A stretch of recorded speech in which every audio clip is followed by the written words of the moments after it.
Atos 17, 16.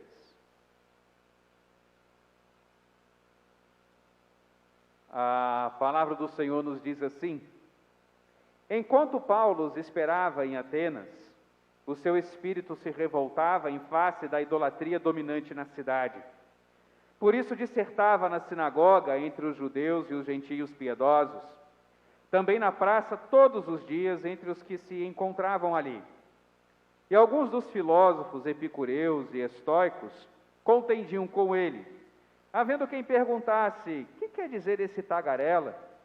E outros: parece pregador de estranhos deuses, pois pregava a Jesus e a ressurreição. Então, tomando-o consigo, o levaram a Areópago, dizendo: poderemos saber que nova doutrina é essa que ensinas? Posto que nos trazes aos ouvidos coisas estranhas, queremos saber o que vem a ser isso. Pois todos os de Atenas e os estrangeiros residentes de outra coisa não cuidavam senão dizer ou ouvir as últimas novidades. Então, Paulo, levantando-se no meio do Areópago, disse: senhores atenienses, em tudo vos vejo acentuadamente religiosos, porque passando e observando os objetos do vosso culto, encontrei também um altar, no qual estava inscrito ao Deus desconhecido. Pois esse que adorais sem conhecer é precisamente aquele que eu vos anuncio. O Deus que fez o mundo e tudo o que nele existe, sendo ele Senhor do céu e da terra, não habita em santuários feitos por mãos humanas, nem é servido por mãos humanas, como se de alguma coisa precisasse. Pois ele mesmo é quem a todos dá vida, respiração e tudo mais. De um só fez toda a raça humana para habitar sobre toda a face da terra, havendo fixado os tempos previamente estabelecidos e os limites da sua habitação. Por buscarem a Deus, se porventura tateando,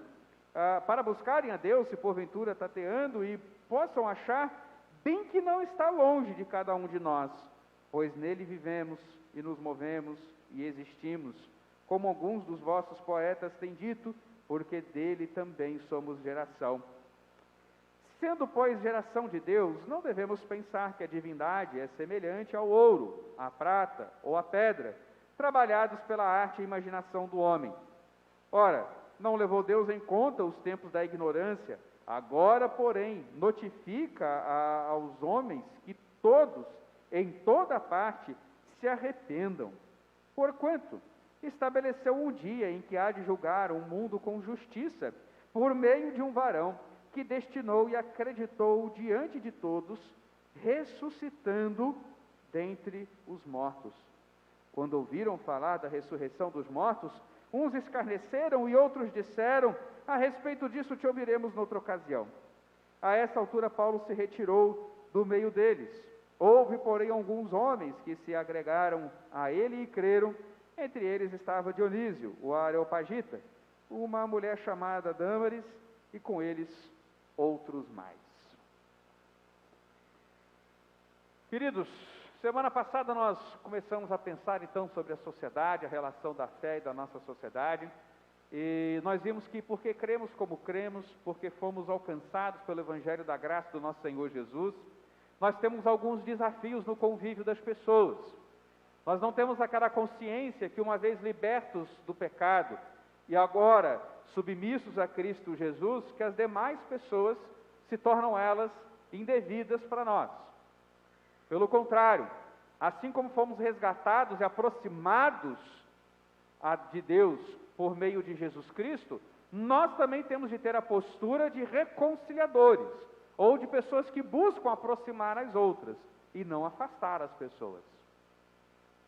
Mas para piorar a nossa situação, precisamos também encarar o fato de que nós estamos lidando com uma sociedade que é ímpia, pecadora, uma sociedade que odeia tudo aquilo que se chama Deus. Portanto, isso vai significar também que a nossa relação com essa sociedade, ela não pode ser de plena abertura, que a nossa compreensão de que por muitas vezes algumas coisas podem ser aceitáveis no nosso convívio, que alguns detalhes da cultura não são necessariamente errados, Nós não podemos esquecer, porém, que o pecado humano vai afetar a constituição da sociedade e tudo aquilo que dela evolui, como a própria cultura, arte, filosofia, pensamento, conhecimento. A marca do pecado vai estar nessa cultura, vai estar nessa sociedade com a qual nós convivemos. Quando nós olhamos para esse texto, nós vemos justamente reações que nós temos de ter diante da impiedade dessa sociedade. Paulo, ele estava por Atenas, e se você já teve a curiosidade de estudar um pouco sobre Atenas, ou se você já jogou Assassin's Creed, já jogou Assassin's Creed? Não? Tem um deles que vai se passar na Grécia Antiga. Jogue Assassin's Creed, porque você vai ver ali uma representação do que era Atenas, e o pessoal que faz esse jogo, da Ubisoft, eles têm um cuidado muito grande em trazer detalhes. Inclusive teve uma igreja que queimou, acho que foi na Itália, em Florença, não lembro bem. Eles estão usando as imagens desse jogo, porque traz detalhes para que eles possam reconstruir a igreja. Então você vê que o pessoal tem um trabalho bom aí para fazer as coisas. Vale a pena você dar uma conferida. Eu convidaria você para jogar lá em casa, mas a mulher não vai gostar muito, porque ela não tem conseguido, a gente não consegue manter a casa muito organizada, e ela não gosta que vai gente lá quando a casa está meio bagunçada. Mas quem sabe uma hora dessa a gente joga junto. Mas, por que eu falo assim do jogo, eu falo de Atenas? Porque jogando ali, eu conseguia ver a representação que o jogo fazia da antiga Atenas e quantos templos existiam. Nós pensamos que o Areópago, ele se tratava de um lugar específico, assim, de um como se fosse um anfiteatro, né? Não, o Areópago, na verdade, era um pórtico, era o chamado Pórtico Real, onde as pessoas iam até a porta da cidade, a esse pórtico, e ali tomavam decisões, e os filósofos falavam ou faziam suas preleções para aqueles que os seguiam, que pensavam como eles, ou que queriam aprender deles algumas coisas. Então, até chegar lá, Paulo foi sendo conduzido através da cidade para que ele desse detalhes sobre o que ele estava pregando. Porque, afinal de contas, eles precisavam vigiar para que doutrinas e formas de pensamento que iriam levar a população contra o Império Romano não se levantasse ali. Então eles falaram: vem cá, Paulo, vamos ouvir o que você está falando aí. O que esse tagarela, esse falador, está falando aí? Então Paulo foi passando, e ele foi vendo esses templos, ele foi vendo as estátuas, ele foi vendo lugares de oferenda, até que ele encontra um lugar interessante, um Deus desconhecido. E Paulo parece, de certo modo, colocar isso como uma forma de elogio aos atenienses e àqueles que habitavam Atenas, falando sobre como eles eram religiosos. Ele está falando aqui desse sentimento deles diante da divindade, é isso que ele está elogiando. Olha, vocês creem numa divindade e praticam ou fazem o que é necessário para essa divindade. Vocês entendem que existe um determinado Deus e, portanto, vocês se dedicam a esse Deus. Isso é louvável, porque se você entende que Deus existe, você precisa fazer algo para Ele. Louco é aquele que pensa que existe uma divindade e não se curva diante dela. Isso é loucura. Então é nesse sentido que ele está elogiando. Ele não está dizendo que é boa toda essa idolatria, porque nós já vimos aqui que ele se revolta, ele estava ali com o espírito se revoltando, ou seja, ele estava se sentindo provocado por aquilo ali, ofendido por toda aquela idolatria. Mas ele usa esse altar ao Deus desconhecido para fazer essa conexão e dizer que esses que eles estavam desconhecendo era o Deus de Israel, era a pessoa de Jesus. Já fica claro aqui que Paulo entende que a adoração é devida a Deus, que a pessoa de Jesus está em pé de igualdade com esse Senhor. Fica claro aqui que Paulo está compreendendo que toda a Trindade é que deveria estar sendo adorada no lugar desses outros deuses, e isso é algo que vai impactar na sua pregação. Porque ali as pessoas viviam a sua idolatria de modo livre. Não havia tentativa de se dizer que um Deus era verdadeiro e os demais não. O que havia, na verdade, era o sincretismo. Vamos juntar tudo, vamos colocar tudo aqui. Você tem um Deus aí? Traz para cá. O que é isso aí? É uma imagem? Bota aqui. Vamos lá. Não havia um conflito, não havia uma tentativa. Vamos fazer o seguinte, vai que a tua divindade que acerta, vamos adorar todo mundo, que assim a gente agrada todo mundo. Não. Paulo começa a apontar para Deus como sendo aquele que deveria receber toda a adoração.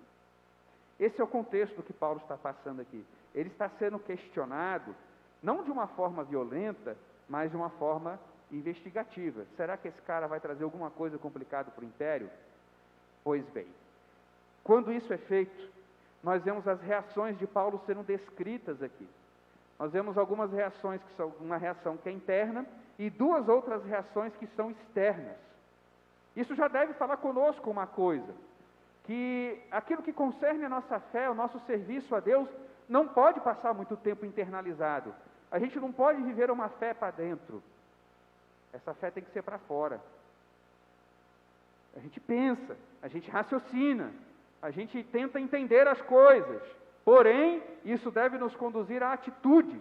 Isso deve nos conduzir a mostrar a esse mundo. Então, o que Paulo demonstrou aqui, segundo a descrição de Lucas, sobre essa situação? Lembrando que o Atos foi escrito por Lucas. Primeira coisa nós vimos aí, Paulo esperava os seus companheiros, Silas, por exemplo, ali em Atenas, e o seu espírito estava se revoltando diante de toda aquela idolatria da cidade. Essa ideia da revolta aqui, Paulo está se sentindo ofendido por Deus. Não era simplesmente que ele não estava gostando, sabe, aquele negócio assim de, eu não gosto muito desse negócio aí não. Não. Ele via aquela idolatria daquela cidade, ele se revoltava com a ofensa que isso significava diante de Deus. Ele estava revoltado porque Deus estava sendo ofendido. E diante de uma sociedade ímpia, diante de uma sociedade idólatra que nós vivemos, precisamos nos revoltar contra isso. Precisamos nos revoltar. Não podemos virar amiguinhos de pessoas que fazem pouco caso de Deus. Não podemos viver como amiguinhos de pessoas que fazem pouco caso da palavra de Deus. Uma pessoa ofende o Senhor na sua frente, você deve dizer, meu querido, se você ofende o meu Deus, você não tem relacionamento comigo. Parece contradizer o que eu disse na última semana, porque a tentativa é de nós agruparmos as pessoas, mas se diante da pregação, se diante da exposição da palavra de Deus, o que as pessoas fazem é uma rejeição assintosa e ofensiva ao nosso Deus, nós fizemos o que dependia de nós para termos paz, mas o outro rompeu, porque eu não posso aceitar que se ofenda o meu Senhor. Revolta, aquilo mexia com Paulo, e isso fazia com que ele agisse. Será que a revolta que você tem com essa sociedade pecadora te leva a agir? Será que a revolta que você tem contra aquilo que ofende ao Senhor te conduz a atitudes? Ou você já está tão amiguinho desse mundo que já nem te ofende tanto as idolatrias, as ofensas, ou nem te ofende tanto? As pessoas falam mal de Deus, falam mal da palavra de Deus, isso mexe com você? Isso cala fundo no seu coração? Como que você reage? Nós lemos aí Mateus capítulo 21, versos 12 e 13, nosso Senhor falando, tendo Jesus, ou nosso Senhor agindo, tendo Jesus entrado no templo, expulsou todos os que ali vendiam e compravam, também derribou as mesas dos cambistas e as cadeiras dos que vendiam pombas, e disse-lhes, está escrito, a minha casa será chamada casa de oração, vós, porém, a transformais em covil de salteadores. A ofensa era enorme. O local que era feito para adoração a Deus se tornou local de comércio. O holocausto que era para ser feito com a melhor oferta, estava sendo feito com qualquer porcaria que era comprada nesse comércio. Havia a ganância, o pouco caso dos cambistas, e havia também a preguiça e o pouco caso daqueles que diziam estarem indo adorar o Senhor. E isso revolta Jesus.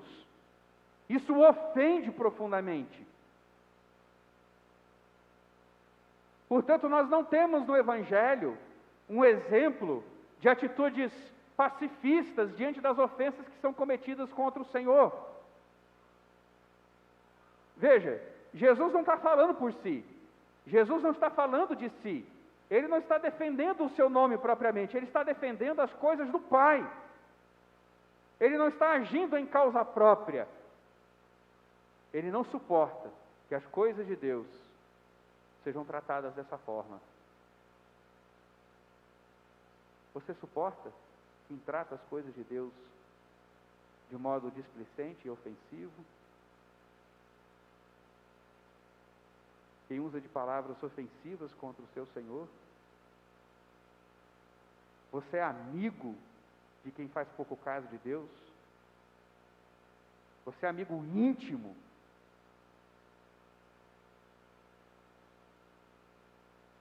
Você tem que se revoltar, meu irmão. Você tem que se revoltar. Tem que se revoltar contra quem levanta o nome, contra o nome do Senhor. Você tem que se revoltar contra quem ofende Deus. Você tem que se revoltar quem faz pouco caso com a fé das pessoas, incluindo aqueles que se dizem da nossa fé, incluindo aqueles que usam a nossa fé.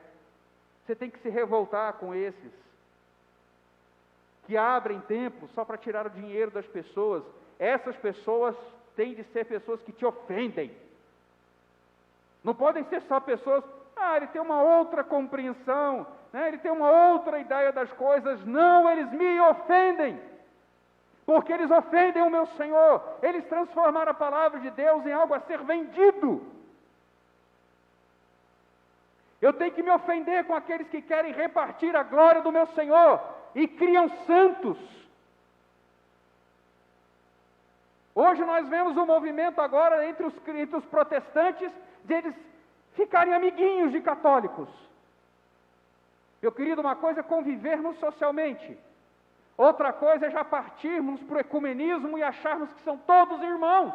Não são. Protestamos por uma razão, e essa razão permanece de pé. Ainda dividem a glória do nosso Senhor, ainda fazem do seu Papa o vigário de Cristo, ainda entendem o clero como a igreja, a ponto de criar uma ideia do corpo total de Cristo, porque existe uma divisão dentro. Existe o corpo clero e existe o corpo laicato. São os jeitinhos que eles vão dando para tentar dizer que está todo mundo incluído. Não está não. Não está não, porque se você não receber das mãos do sacerdote um sacramento, você está excluído, você está excomungado.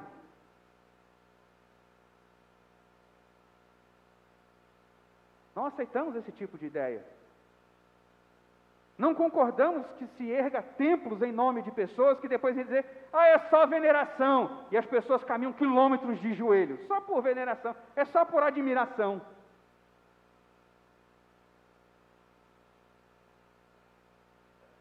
Deveríamos nos ofender com quem faz isso. Deveríamos nos ofender com o fato de que muitas vezes colocam outros nomes ao lado do nome de Cristo,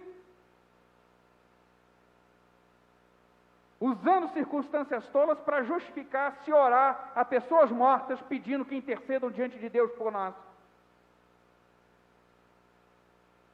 pedindo que sejam mediadores entre Deus e os homens.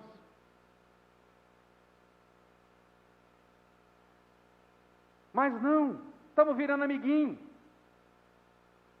achando que está tudo igual. É uma fé que nos ofende. Deturpar as Escrituras, abandonar as Escrituras, a transformar em uma das fontes de autoridade. Não somos o mesmo povo, não aceitamos Não quero aqui uma guerra santa, que você vai chegar, olhar para o seu vizinho católico lá, bater a porta na cara dele e tudo mais. Não estou falando para você fazer isso. Como eu disse, o convívio social é uma coisa, mas daí você começar a concluir que isso deve te conduzir a aceitar e achar que faz parte da sua fé, a fé dele, dizer, dá para conviver, dá para viver junto, não dá, não dá. Ecumenismo é a loucura de Atenas, e isso tinha que te ofender. E estamos achando bonito, isso é papo de união. O que tem Atenas com Jerusalém?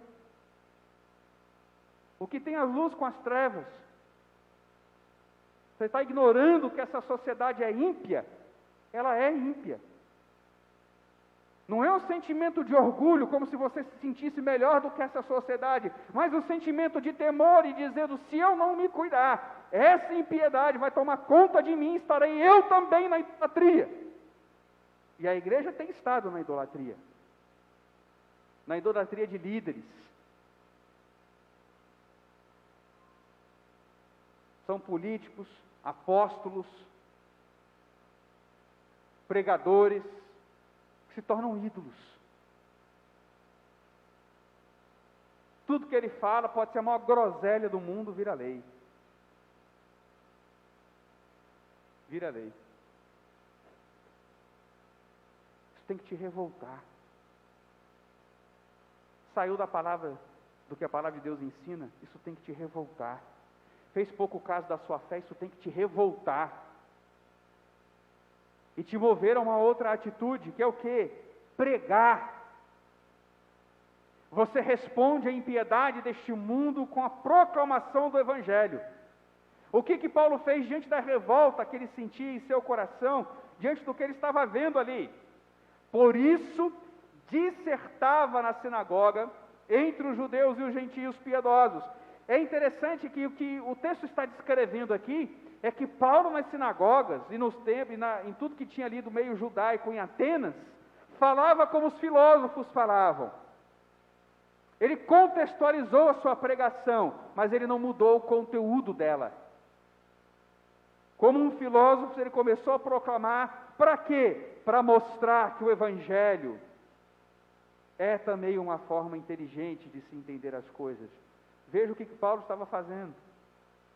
A filosofia era tida como uma ciência, um entendimento superior das coisas, que fazia o ser humano entender as coisas pela sua forma de ser exposta, por causa da sua dialética, da sua pregação, do seu modo de falar. E Paulo usou isso para expor o Evangelho. E ele dissertava, ele pregava entre os judeus e os irmãos piedosos. Esses piedosos eram não judeus, mas que cumpriam os ritos judaicos. Interessantemente, alguns filósofos epicureus e estoicos começaram a contender com ele. Essa é uma reação clara de um mundo ímpio. Vai se lançar contra a pregação do Evangelho, vai achar ruim com a pregação do Evangelho. Só tome cuidado para ele não achar ruim, porque você está sendo inconveniente e impróprio. Tipo, bater 7 horas da manhã na casa da pessoa. Você quer ouvir falar de Jesus?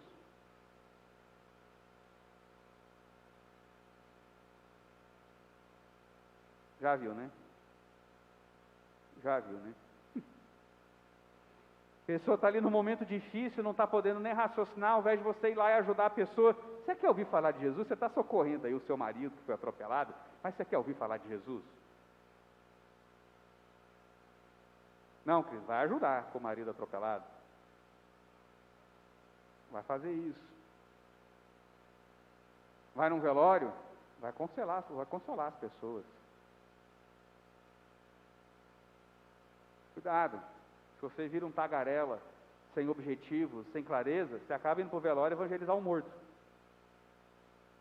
Aceita Jesus, filho, você ainda não entrou na cova, vai que dá tempo. Cuidado.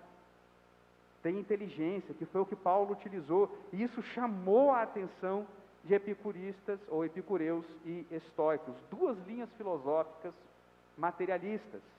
Epicureus, ele é o entendimento que o conhecimento ele vem pelo encontro dos átomos com os seus sentidos.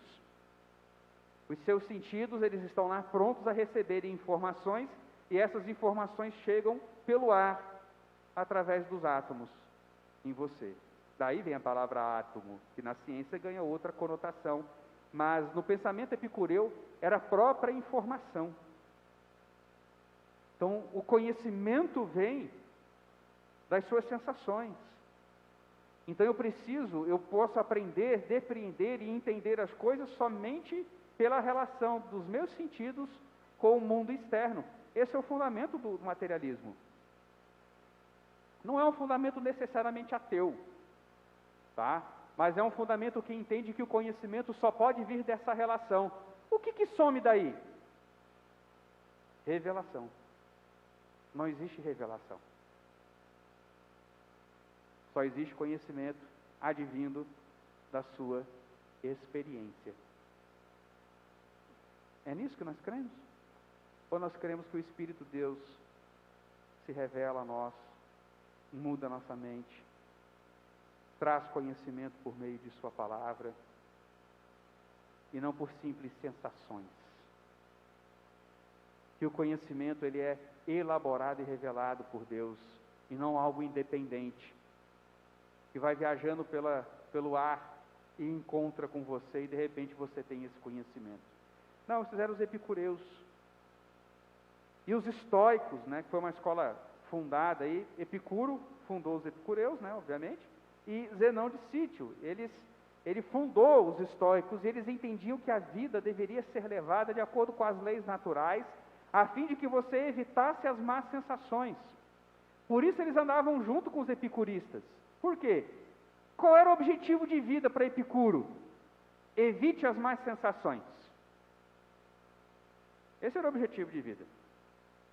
Não era buscar as boas sensações, evita o que é ruim. Sabe o que eles evitavam? Principalmente, casamento. Casamento. Leia-se nas entrelinhas, sogra.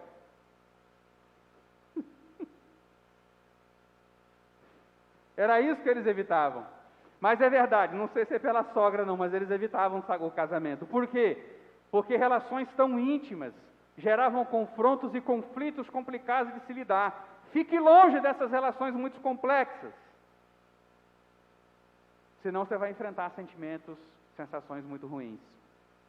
Veja, é como se os estoicos tivessem descoberto que uma das principais fontes de sensações ruins seria você desobedecer às leis naturais. E de fato, isso tem a sua verdade. Tenta desobedecer à realidade que dois corpos não podem ocupar o mesmo lugar no espaço ao mesmo tempo. Tipo, faz um teste aí, alguém levanta e se joga contra a parede. Com tudo. Só para a gente fazer um teste, uma experiência aqui.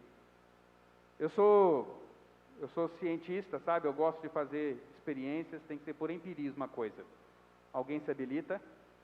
É óbvio, é uma lei natural. É óbvio que se você não obedecer os sinais, se você não olhar antes de atravessar a rua e acabar atropelado, eu posso dizer isso por conhecimento de causa. Ser atropelado é ruim. Dói. É sério, dói. Vocês estão achando graça? Eu fui atropelado 2 vezes. Uma por um Chevette marrom e a outra por uma bicicleta. Mas o atropelamento foi feio, cara. Abri a cabeça, fui para o hospital, foi um negócio feio o atropelamento de bicicleta. Coitado, o ciclista ficou pior que eu. Voou longe, né? Uma ladeirona em Uberaba, o rapaz, o cabo foi longe. Foi lá embaixo, no fundo da ladeira, ralando todo. E eu abri a cabeça. Dói. Então tem uma razão nisso, ou seja, a questão é que toda forma de pensamento e raciocínio estava errada.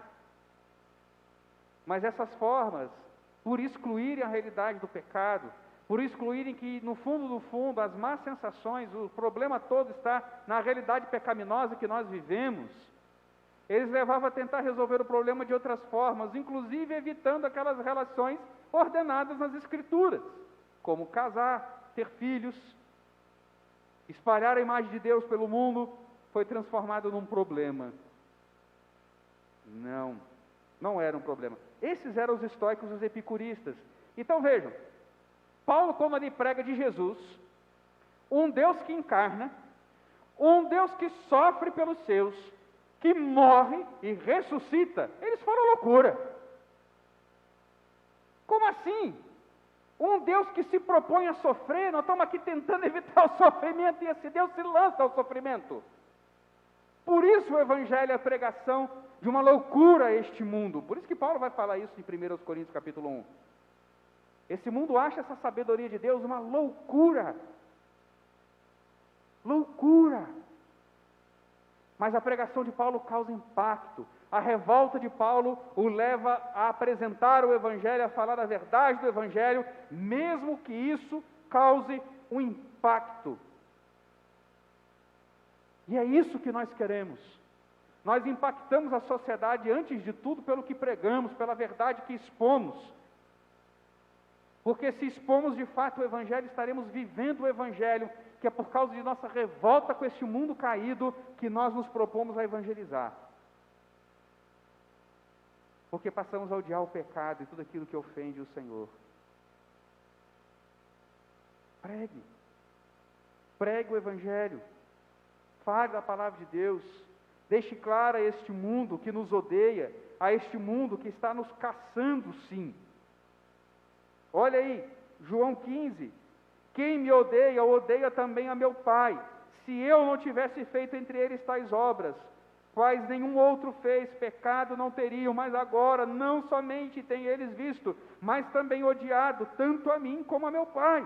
Isso, porém, é para que se cumpra a palavra escrita na sua lei. Odiaram-me sem motivo. Quando, porém, vier o Consolador, que eu vos enviarei da parte do Pai, o Espírito da verdade, que dele procede, esse dará testemunho de mim, e vós também testemunhareis, porque estáis comigo desde o princípio. Veja, Jesus está falando de judeus. Jesus está falando de uma sociedade que era de pessoas que deveriam conhecer o Antigo Testamento e tê-lo identificado como aquele que foi prometido no Antigo Testamento. Ele não está falando de um tipo de impiedade, de pessoas idólatras como os atenienses. Mas ele está falando de um tipo de impiedade da idolatria do poder, da idolatria da justiça própria, da autoimagem. Porque isso que era o judeu naquele tempo, pessoas cheias de si, que buscavam viver a lei sem o fundamento da lei. Vamos obedecer o mandamento, mas sem a alma do mandamento, que é o amor. Isso é legalismo. Viver a lei sem a graça, sem o amor, e para nós cristãos, sem a própria pessoa de Cristo, entendendo que Ele é o cumprimento da lei, que Ele é a razão de tudo, é puro legalismo. Não serve de nada. Não é cumprimento da lei, porque a lei se cumpre no amor. Vamos cumprir a lei, vamos cumprir a lei. Pega aí o adúltera, vamos apedrejar a adúltera. E cadê o adúltero? Vocês não querem fazer justiça? Vocês não amam o que o Senhor ensinou? Quer apedrejar só a adúltera? Manda apedrejar o adúltero também. Cadê ele? Cadê a justiça? Era isso que surgia, era isso que se desenvolvia. A Bíblia não diz para honrar pai e mãe? O que eles inventaram? Corbã. O que tem se aproveitado de mim, eu dediquei ao Senhor, ou seja, pai, mãe, eu sei que vocês querem que eu faça isso, mas isso eu dediquei a Deus. E nem dedicava a Deus e nem obedecia os pais. E espiritualizaram a desobediência aos pais. Não eram diferentes dos atenienses, é por isso que Paulo, em Romanos 2, vai comparar e mostrar que assim como em Romanos 1, um ímpio, gentio, adorava a criatura ao invés do Criador, você tem os mesmos pecados de outras formas, por outros meios, nos judeus no capítulo 2. E a conclusão dele no capítulo 3 é o quê? Todos pecaram e carecem da glória de Deus. E assim a gente percebe, portanto, que aquilo que Jesus passou na mão dos judeus, nós vamos passar na mão dos gentios, nós vamos passar na mão de todo o incrédulo, porque todo aquele que não se submete à palavra de Deus, à revelação de Deus, se torna alguém que odeia ao Senhor. Quer justificar o seu orgulho, quer justificar a sua ira. porque odeia a verdade da palavra de Deus, porque ela nos confronta, ela nos faz ter que mudar. E o mundo não quer mudar. O mundo quer uma saída fácil, um meio fácil de continuarem a praticar suas impiedades.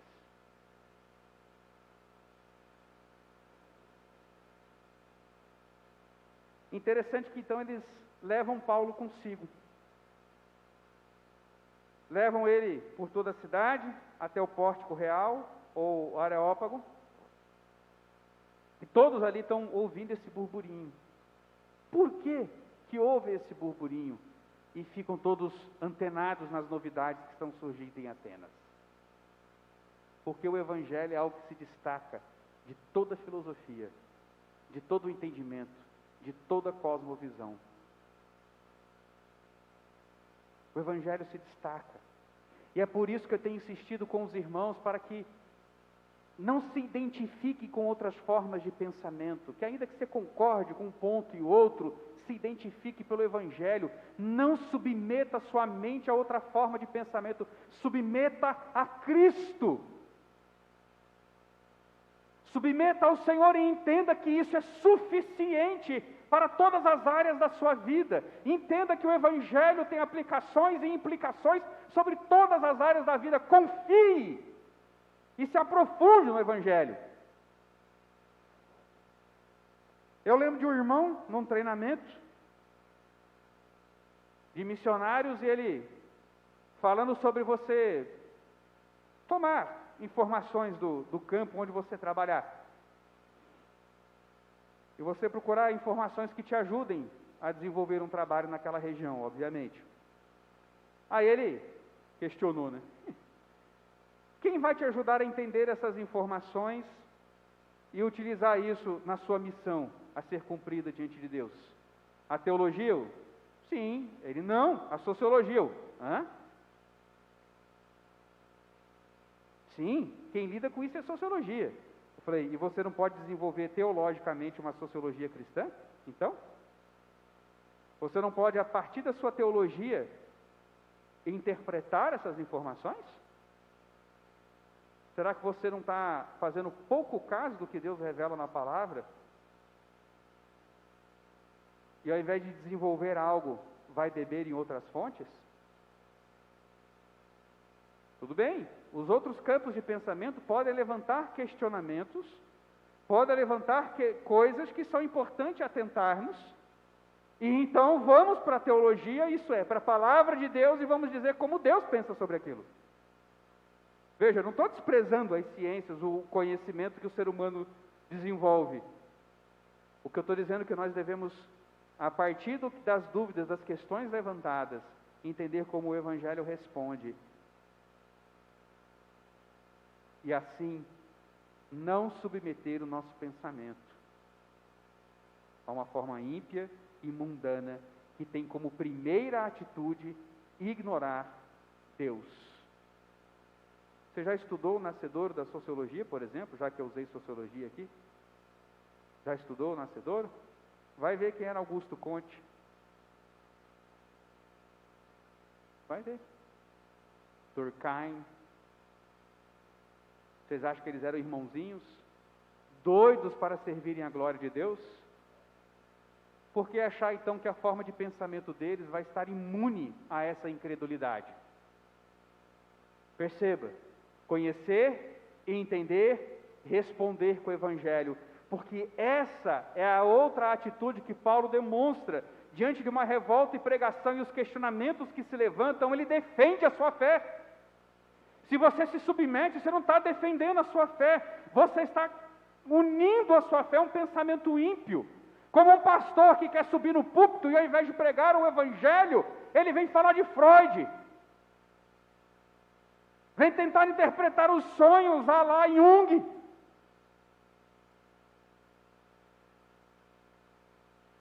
Por quê?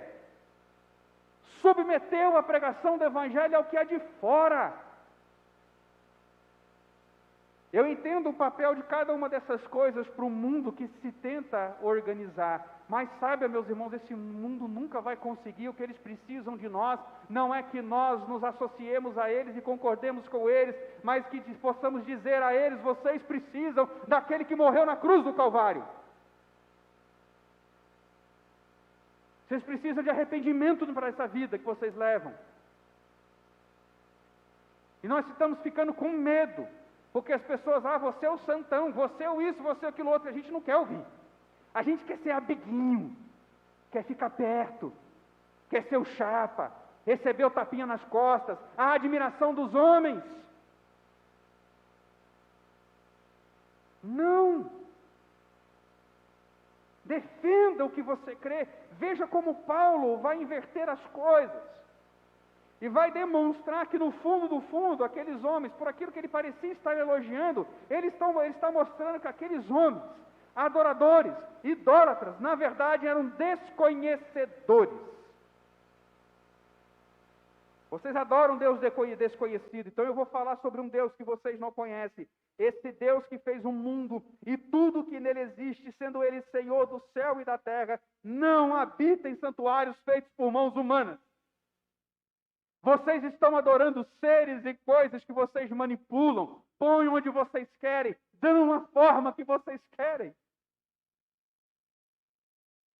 Faz sentido você adorar um negócio desse? Prata, ouro, peraí, nós somos geração desse Deus. Como podemos pensar que, sendo nós geração desse Deus, como seus próprios poetas fazem e dizem, e eles estão certos nisso, nós somos geração desse Deus, como você pode pensar que esses deuses podem ser prata, ouro ou qualquer coisa dessas que vocês utilizam para construí-los? Nós somos feitos de carne. Então ele demonstra a incoerência do que este mundo crê, do que a idolatria nos leva a crer. Pense, toda idolatria ela é incoerente, ela é indevida, ela é ruim, é pobre de raciocínio. Mas é interessante que ele vai elencar então esses pontos fundamentais sobre o ser de Deus. Quando ele fala aí no verso 24, ele demonstra que esse Deus ele é criador. No verso 25 ele vai dizer: nem é servido por mãos humanas, como se alguma coisa precisasse, a independência de Deus, pois Ele mesmo é quem a todos dá a vida, respiração e tudo mais. E, portanto, a nossa dependência. O que ele está atacando aqui? As oferendas. Vocês estão fazendo oferendas? Esses deuses precisam de oferendas. As ofertas do Antigo Testamento eram necessidades nossas. Não era algo que nós oferecíamos a Deus como se Deus precisasse comer ou ser agradado por um bicho morto. Era Deus fazendo o povo entender que o pecado traz morte. E quem comia, quando comia as oferendas, eram os levitas. Mas vocês fazem oferendas a esses deuses porque eles precisam que vocês os sirvam. Nosso Deus não é servido por mãos humanas e, mais ainda, nós precisamos que Ele nos dê. Então, no verso 26, ele demonstra que esse Deus, sendo o Criador e independente, mas de quem todos dependem, esse Deus tem um propósito. De um só fez toda a raça humana para habitar sobre toda a face da terra, havendo fixado os tempos previamente estabelecidos e os limites da sua habitação, para buscarem a Deus, se porventura tateando o possam achar. Veja que Deus dá um direcionamento para a criação. Deus estabelece para que serve, para que existe a criação. E esse é um dos pontos fundamentais que a ciência do nosso tempo tem atacado. Tem afirmado veementemente que o mundo existe sem um propósito, ele vem do acaso, portanto não tem um porquê. Não existe essa pergunta quanto à existência das coisas. Por que que elas existem? Elas existem porque elas existem. E ponto final, não existe um propósito. Por isso as pessoas hoje procuram viver a vida do jeito que elas querem, com qualquer propósito, e não admiram um propósito como o que nós temos, de servirmos a Deus e glorificarmos a Deus. Você devia estar vivendo por você. Viramos idólatras de nós mesmos. a consequência última do materialismo que se desenvolveu desde lá de Epicuro, Tales de Mileto, na Grécia Antiga, e que se desenvolve depois, a partir do Iluminismo, e que você vai ter autores existencialistas, como Dostoiévski, ou nihilistas, como Nietzsche, o que vai desembocar desse tipo de raciocínio são pessoas sem propósitos. Se você visse o desespero de um nihilista, tem um livro muito interessante de Dostoiévski, que ele vai descrever a história de um camarada que todo dia ele topava com um sujeito grandão. E aí esse sujeito, muito grande e tudo, passava pela calçada, e ele passava na direção contrária, aí esse sujeito batia nele. Aí um dia ele começa a desviar desse camarada, mas vai ficando nervoso, vai ficando com raiva, porque ele tem que desviar desse sujeito e ele quer um dia se vingar desse sujeito. E todo dia ele vai pensando, eu não vou desviar hoje, eu não vou desviar. E desviava, com medo de tomar uma pancada de novo desse sujeito. E a coisa vai se desenvolvendo até que finalmente ele cria um ódio maior por esse sujeito. Porque ele, um nihilista, alguém que não crê em nada, que não existem propósitos da vida, acabou de se ver num propósito de vida que era enfrentar aquele brutamontes. O pior não foi ele topar comigo. O pior não é ele me tirar da calçada, o pior é ele ter me dado um propósito.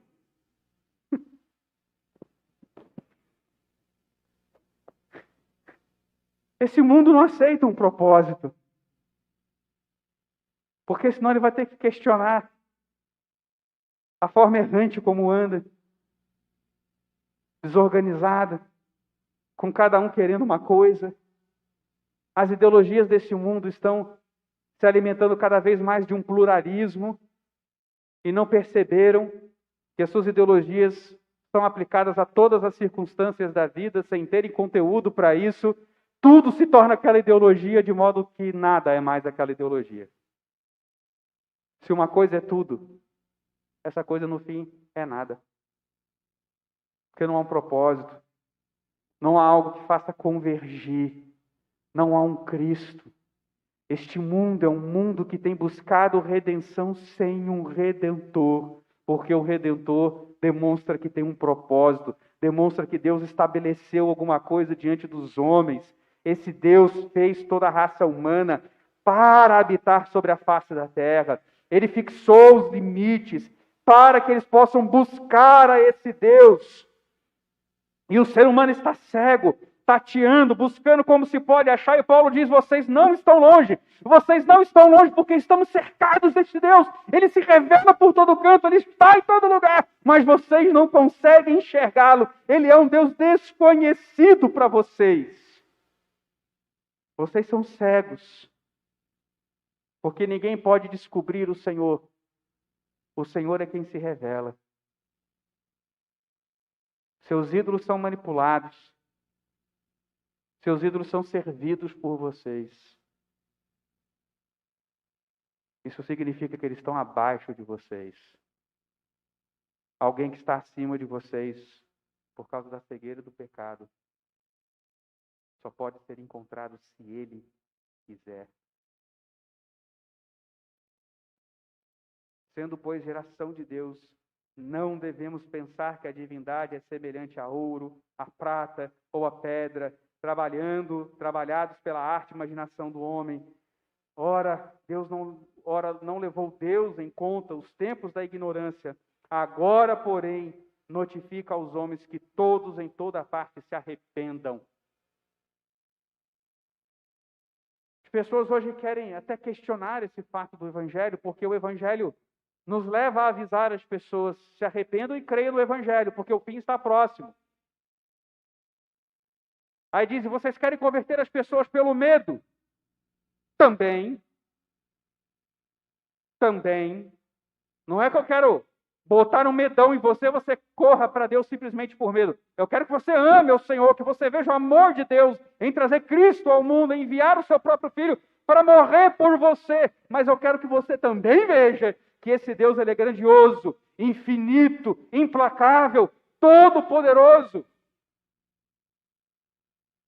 Então você chega diante dele como quem chega diante de uma paisagem maravilhosa e um precipício. É lindo, é maravilhoso, é estonteante, te puxa, te aproxima, você quer ver, você quer ter um tempo diante daquilo, se maravilhar com aquilo, mas de repente você olha a altura e o medo toma conta do seu coração. E você tem um misto de maravilhamento e de medo.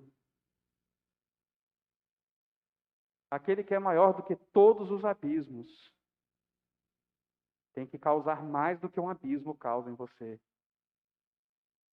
Então, sim, nós temos que defender o Evangelho e dizer a este mundo ímpio que o nosso Senhor é um justo juiz. Se arrependam. Parem com essa loucura de deuses que são servidos e dependentes de vocês. E creiam nesse que ressuscitou, em quem ele vai julgar todas as coisas e a sua justiça será manifesta. Queridos, não se preocupe com as reações, não se preocupe com o conteúdo, porque pregamos aquilo que o Espírito nos revela. Foi o que nós lemos em Lucas.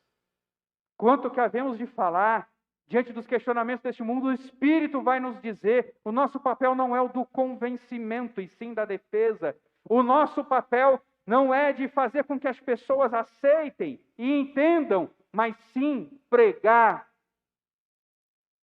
Então pregue o Evangelho, defenda a sua fé, esteja pronto a dar os motivos da razão da sua esperança. Cinja os seus pensamentos com a palavra de Deus e as reações virão. Isso que Paulo falou para alguns, ao ouvirem sobre a ressurreição de mortos, começaram a esclarecer. E disseram, apesar disso daí, nós vamos ouvir em outra situação. Ou seja, já que não tem nada que ameace Roma, deixa para lá. Serve para nada não. Mas houve, porém, os que se agregaram e creram, e alguns desses se tornaram importantes ao ponto de serem nomeados por Lucas e apontados. Defenda o Evangelho, defenda a palavra de Deus e deixe que as reações venham de como Deus vai trabalhar isso no coração das pessoas. Tenha confiança no que Deus ensinou na sua palavra. A dificuldade que nós temos muitas vezes de defendermos a nossa fé não é que o mundo está fazendo questionamentos profundos, não. Até faz. Mas, em regra, a nossa dificuldade é o fato de nós não conhecermos a fé que temos. Esse é o maior problema. A gente se mata de estudar para passar no vestibular e não se mata de estudar a Bíblia e conhecer as Escrituras.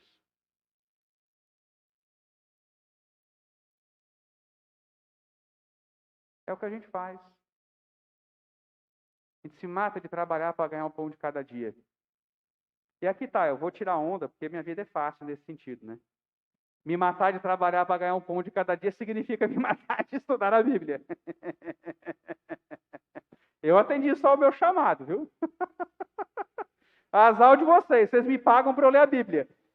E eu leio.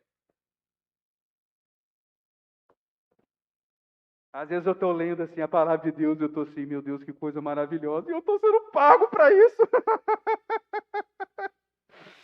Cara, tem coisa melhor. É melhor que esses caras que são pagos para experimentar comida por aí fora, experimentar hotel, viagem. É melhor. É melhor. E precisamos ter esse senso. Precisamos ter essas atitudes. Nossa sociedade é ímpia, meus irmãos. Nós queremos aproximá-los de Cristo Jesus, mas não a qualquer custo. Não ao custo da verdade. Não ao custo de que deixemos de ser igreja, como a palavra ensina, para sermos uma igreja que atende às expectativas deste mundo, como muitas igrejas têm feito. Mudado nomes, modos, para atrair as pessoas de fora. A única coisa que deve atrair alguém para dentro da palavra de Deus é a pregação e defesa fiel do Evangelho de Jesus Cristo. Eu quero dizer a você que se você tem outra motivação para estar aqui, não precisa voltar. Não é que eu estou te mandando embora. Eu só estou dizendo para você ficar tranquilo. Porque cumprir um rito não vai ganhar pontos diante de Deus. Deus tem as obras de Cristo diante dele. Você acha que é você vir à igreja que vai convencê-la a te salvar? Não sei se eu vou salvar essa moça aí não, viu? Que ela foi todos os dias no culto da igreja dela? Não, agora eu vou salvar. Bem, não vai acontecer. Somente a pessoa de Jesus. E se você não está aqui porque a palavra de Deus te chamou, se você não está aqui porque Jesus é a sua grande motivação de vida, esse não é o seu lugar. Mas se você tem sido incomodado, se isso tem tocado o seu coração e você ainda está na dúvida, quem sabe então esse é o seu lugar. Quem sabe então é hora de levar mais a sério, se ocupar mais das coisas de Deus, se dedicar mais às coisas de Deus. É tão triste ver a igreja no dia do Senhor. Eu sei de irmãos que deixaram de ir às suas igrejas porque combinaram com suas namoradas de irem passear hoje no dia dos namorados. Irmãos que deixam de vir cultuar ao Senhor porque tem jogo de futebol, porque está um friozinho. Sabe, você bota uma meia a mais. Eu estou de 2 meias aqui. Eu sinto um frio danado nas pernas. Eu estou de como é que fala? Segunda pele. Porque minhas pernas congelam. Desde que eu fiquei sozinho no acampamento, no meio do mato lá no Goiás, minhas pernas nunca mais foram a mesma. Congelaram aquele dia. Fez 2 graus negativos no meio do mato e eu lá sozinho dentro da barraca. Os miseráveis dos irmãos foram tudo para uma barraca lá, não deixaram nenhum espaço para mim, eu não veio nenhum para dividir, para me aquecer também. Tive que fazer uma fogueira no meio da madrugada. Dormi na frente do fogo. Quando eu acordei, tinha um monte, assim, tudo na volta do fogo que eu fiz. Você vê como estava frio. Mas vem, esteja aqui. Vem se entrosar com seus irmãos. Vem se aprofundar na palavra de Deus. Não há um lugar melhor para você estar hoje. E se você se convence que há, eu quero dizer com certeza há algo de errado com a sua fé. Porque este mundo ímpio urge de nós uma resposta de revolta, de pregação e de defesa. E um evangelho que você diz para este mundo, ou manda a mensagem para este mundo, que é melhor estar em outro lugar do que onde ele está sendo pregado, é o evangelho que não vale a pena. Se esse evangelho é tão bom, por que você está aqui e não está lá? Se é tão bom, por que você não está lá com seus irmãos? Você está aqui comigo. Vamos ficar de pé, vamos orar.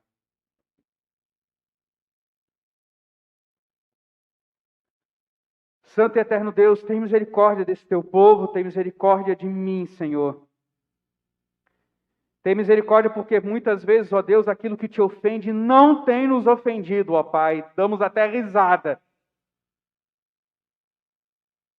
Artistas fazem pouco da tua palavra, usam teu nome em vão.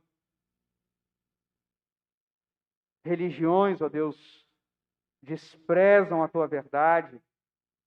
Querem se comparar ao Deus que encarna e morre pelo seu povo. Não ter uma pregação verdadeira de amor, apenas de autopreservação. Ó Deus, que o nosso coração possa estar contrito, compungido, arrependido, ó Deus, da nossa covardia e nos lancemos a pregar, a defender nossa fé. Não a sair por este mundo atacando e ofendendo as pessoas, mas deixando claro a este mundo que estamos dispostos a morrer por aquilo que cremos, ó Pai. Faz isso sobre a tua igreja, ó Deus, porque temos temido homens e temos pensado que homens vão nos livrar. Mas só quem nos livra é Cristo Jesus. E ele deixou claro que não antes que muitos de nós, como já aconteceu, percam literalmente suas cabeças. Tem misericórdia de nós, ó Pai, em nome de Jesus. E agora, meus irmãos, que a graça do nosso Senhor Jesus Cristo, o amor de Deus, o nosso Pai, a comunhão e as consolações do Santo Espírito de Deus estejam com todos vós, povo de Deus parado sobre a face da terra, hoje e pelos séculos dos séculos. Amém. Podemos assentar, meus irmãos? Aê! Acabou, Natan, vamos embora para casa! Ah, pai, criança é um barato, né, cara? Criança é um barato. Ô Edson, fica tranquilo, viu? Nunca me atrapalha. Tá de boa, tá de boa. Queridos, eu quero aqui ressaltar, nós temos alguns visitantes de primeira vez. Primeiro, Pedro Henrique Dias. Quem é Pedro Henrique Dias? Foi embora? É aquele que estava ali atrás? Aquele é o Rogério. Não é Pedro, não. Eu sei quem é ele. É meu vizinho. Tá tomando lanche. Enedna. É isso mesmo, Enedna? Enedina, faltou um I aqui. Deixa eu corrigir esse negócio aqui. Senão vai virar Enedna. Enedina, dona Enedina. É a mãe da Leila? Querido, obrigado por ter vindo, viu? Ela tá lá em cima, não adianta pedir ela para ficar de pé para passar os 15 segundos de vergonha. Vocês não vão ver. A não ser que vocês queiram vir cá na frente para ficar olhando para ela. Aí ela passa vergonha. Mas, querido, obrigado pela sua presença. Sua filha estava aqui ansiosa para a sua chegada, viu? Nós oramos muito, muito mais do que pela sua segurança, para Deus segurar a ansiedade dela. Que negócio é esse? Você vai também, Leila? Ô, dona Enedina, muda para cá, minha irmã. Querido, Deus abençoe muito, viu? E Deus abençoe a viagem de vocês amanhã para Salinas. Queridos, aviso da semana. Márcio, vai pegando o microfone aí para falar aí da Festa dos Estados. Lembrando nossa reunião de oração, terça-feira às 20 horas, pelo Google Meet. Se você não está ainda no IPV News, não está no grupo de oração da igreja, fala comigo para você pegar o link, participar com a gente. E a gente estava pensando no retorno às atividades presenciais, mas os irmãos têm visto que os casos de Covid estão triplicando na nossa cidade. Então, realmente, muitas reuniões aumentam as exposições e tudo, que a gente sabe que muitos irmãos aí já têm até se resguardado, não têm estado presente. Na nossa igreja também, vários irmãos se contaminaram, por isso muitas cadeiras vazias aqui, porque muitos irmãos estão doentes em casa, tá bom? Graças a Deus, nenhum com gravidade. Na quarta-feira, o nosso estudo bíblico, às 20 horas, querido, também está sendo transmitido pelo canal da igreja, e só eu tenho dado lá de casa, tá? Mas acompanha a gente, participa dos estudos, você pode enviar pergunta durante o estudo, não tem problema algum, tá bom? Marcião. Oi, solta a imagem aí.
Portanto, se fostes ressuscitado juntamente com Cristo, buscai as coisas lá do alto, onde Cristo vive, assentado à direita de Deus.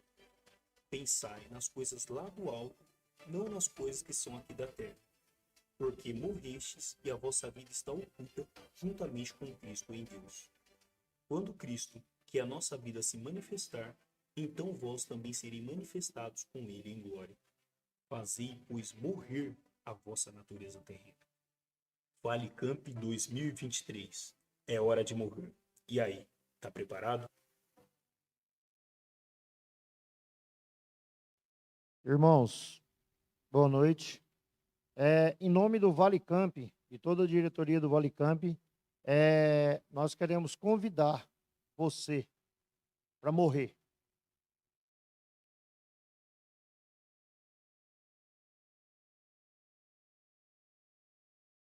Ficar conosco, ingressar conosco, para ingressar o teu filho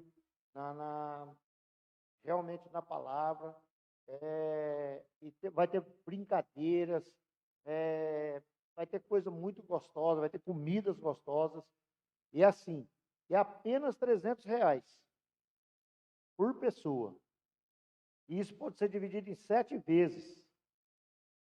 E preocupados com isso ainda, com o Valicamp, nós da diretoria resolvemos, e graças a Deus, a igreja concordou com a gente, da gente fazer a festa dos estados. Então, a gente vai estar organizando a festa dos estados e estamos convidando vocês ainda, dando mais uma oportunidade para as famílias da igreja, para as nossas crianças, os nossos jovens, de participarem com um prato. Cada família pode participar com um prato aí típico, aquelas coisas gostosas, aquelas comidas gostosas que você comia lá no estado que você nasceu, lá de onde você veio, lá da sua origem. Às vezes tem comida gostosa aí que você comeu lá e nós não conhecemos, então nós queremos conhecer. Entendeu? Eu vou trazer um prato bem saboroso, eu e minha esposa. O prato chama, não tem nenhuma chica aqui, mas chama Chica Louca. E é muito saboroso esse prato. E aí a gente vai preparar esse prato e vai trazer. E vai custar, cada prato que a gente vai vender, vai ser, sabe para quê que a gente vai vender? A gente vai vender para ajudar aquelas pessoas que não têm condições de pagar o Valicamp. Então a gente vai fazer isso para ajudar essas pessoas. Então eu convido toda a igreja, todos os jovens, todos os pais de famílias aqui para ingressarem conosco. Não só na Festa dos Estados, mas também no Valicamp. Que vai ser muito gostoso, vai ser muito bom. O Valicamp vai acontecer em 2023, Carnaval de 2023, quando o mundo vai estar todo preocupado com Carnaval, com festas mundanas, nós vamos estar lá cuidando da nossa juventude. Beleza? Então, é assim, ó, Festa dos Estados, é só conversar com a Rose, conversar com a Jusce, e ela vai colocar, marcar o teu prato, e você não vai só trazer o prato, você vai também comprar os pratos dos outros irmãos para nos ajudar. Vai ser apenas R$15 por prato, beleza? Um abraço a todos. Obrigado. Temos algum mais aviso para ser dado? Não? Deus abençoe a todos, queridos. Excelente semana. Para você de casa também, muito obrigado. Boa noite.